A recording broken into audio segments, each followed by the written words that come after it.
Hi guys. So today's video is about relationships. I never thought कि मैं इस topic के ऊपर कभी कुछ बोलूँगा, बट देन रिसेंट पास्ट में एक वीडियो बड़ा वायरल हो रहा है and which is about if they can't respect you they don't deserve you. और उसमें कुछ ग्राफिक्स डाले हुए हैं कुछ बी ग्रेड मूवीज़ के, जहाँ पे लड़का लड़की को मार रहा है और कुछ वायलेंस हो रहा है कपल्स के बीच में आपस में। अब ये देख के ना मेरे माइंड में कुछ चीज़ें आई जो शायद आप लोग जो देखोगे इस वीडियो को कुछ हेल्प कर सकें। तो पहला तो अपनी इज्जत अपने हाथ में होती है दोस्त, और दूसरी बात यह कि ताली कभी एक हाथ से बचती नहीं है।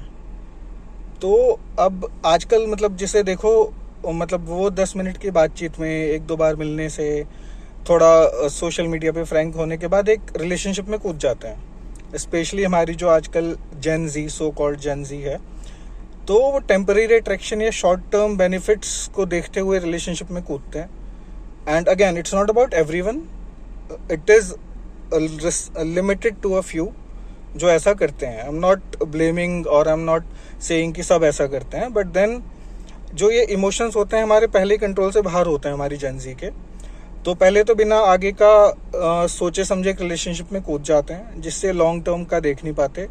फिर कुछ महीनों के बाद जैसे सिचुएशंस चेंज होती हैं, जो सिचुएशनशिप चल रही है आजकल, जॉब चेंज हुई, कोई एक किसी दूसरी सिटी में मूव कर गया, वहाँ पे या फिर फॉर एग्जांपल उस रिलेशनशिप पे कोई लड़की है, उसके लिए फैमिली ने रिश्ता देखना शुरू कर दिया। जैसे ही ऐसा कुछ होता है तो उस वक्त ना रिलेशनशिप की शुरुआत में जो बहुत बड़ी बड़ी बातें की जाती हैं, खासकर जो सबसे ज़्यादा बोले जाने वाला झूठ है कि मैं तुम्हें कभी नहीं छोड़ूंगा या मैं तुम्हें कभी नहीं छोड़ूंगी, ये सबसे बड़ा झूठ है जो बोला जाता है। ये वो नया अट्रैक्शन या वो नई सिचुएशन आते ही धरा का धरा रह जाता है, और फिर शुरू होते हैं झगड़े, कलेश, जिसमें भर भर के जहर उगला जाता है एक दूसरे के लिए। लड़के ही नहीं, लड़कियां भी लड़कों को पीटती हैं और लड़के भी हाथ उठा देते हैं। पर मेरे दोस्त, ये फिर उसके बाद आपके व्हाट्सएप पे और आपके इंस्टा पे ये वाला रील आना शुरू हो जाता है, ये वाला स्टेटस आना शुरू हो जाता है, if they can't respect you they don't deserve you. तो भैया या तो अपने बच्चों को सिखाओ कि जब गट्स हों दुनिया से लड़ने के, भिड़ने के, आगे तक रिलेशनशिप निभाने के, तभी किसी रिलेशनशिप को शुरू करें। Being a father of a daughter, I understand this well कि what is respecting a female और अ विमेन।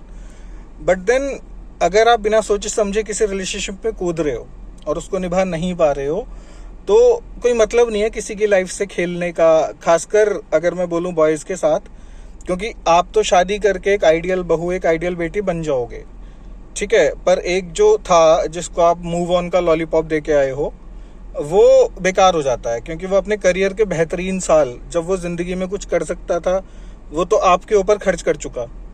ठीक है, आप मूव ऑन कर गए, आप जॉब करोगे नहीं करोगे, करोगे भी तो मतलब again you are married, so you have other commitments also. बस उसका एक ही कमिटमेंट है कि उसको अपनी फैमिली देखनी होती है। तो जब करियर के लिए कुछ कर सकता रहा, तब तो वो आपके साथ बर्बाद कर चुका अपनी ज़िंदगी। अब उन्हीं चीज़ों को लेके, उन्हीं पास्ट की चीज़ों को लेके वो अपना करियर आगे भी ना तो बना पाएगा, ना ज़िंदगी में कुछ कर पाएगा। तो या तो किसी रिलेशनशिप में कूदो मत, और अगर कूदो तो उसे निभाओ। I hope it helps you guys. मतलब वो एक लास्ट लाइन कह के इसको मैं ख़त्म करूँगा वीडियो को, which says that if you need respect, learn to earn it by standing by your words, by respecting the relationship that you started, and by not moving on but holding on to it. Hope it helps few of you out there. Thank you.